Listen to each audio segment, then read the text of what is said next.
Chief auditor Abu Talha Azmi के office पर संवाददाता अंशु ने सुहेल देव भारतीय समाज पार्टी के आजमगढ़ के प्रवक्ता अशफाक अहमद से कई सवालों के घेरे में लिया। आइए उन्हीं की जुबानी सुनिए।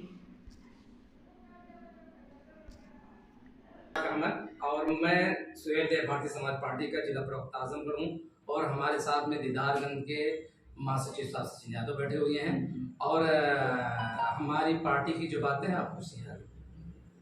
आपकी पार्टी की राजनीति क्या है?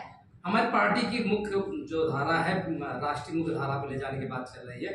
हमारे पार्टी के मुखिया माननीय ओम प्रकाश राजभर साहब और जो पिछड़ा अति पिछड़ा को लेकर के वो मुख्य धारा में जोड़ने की कोशिश की जा रही है और उसी पर पूरी तरह फोकस दी जा रही है और हमारे तमाम शीर्ष नेता इस पर लगे हुए हैं और हमारे तमाम पार्टी के अधिकारी और सदस्यगण सभी लगे हुए हैं। मेन जो हमारे पार्टी के मुखिया का उद्देश्य है कि वो पिछड़ा अति पिछड़ा को ऊपर ले जाने के लिए ले जाने की कोशिश की जा रही है। सच्चर कमेटी की सिफारिश क्या है? आपको सच्चर कमेटी की बात मैं पूरी बताता हूँ। सच्चर कमेटी ये 2005 में लागू हुई थी। तत्कालीन प्रधानमंत्री डॉक्टर मनमोहन सिंह थे, तब ये सच्चर कमेटी की सिफारिश हुई थी और उस समय दिल्ली के हाई कोर्ट के पूर्व न्यायमूर्ति राविंदर सच्चर साहब थे जिन्होंने इस सच्चर कमेटी को पूरा बनाया था। इस पर पूरा उन्होंने पेपर तैयार किया था।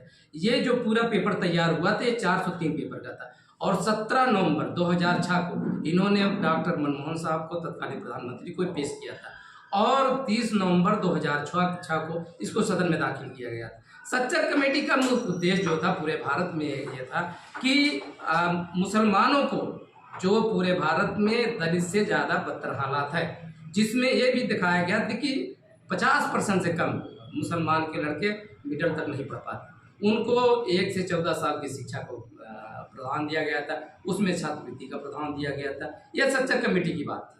और जो बात है सच्चर कमेटी की और बताऊं कि क्यों लागू क्यों नहीं किया, कोई सिफारिश नहीं किया।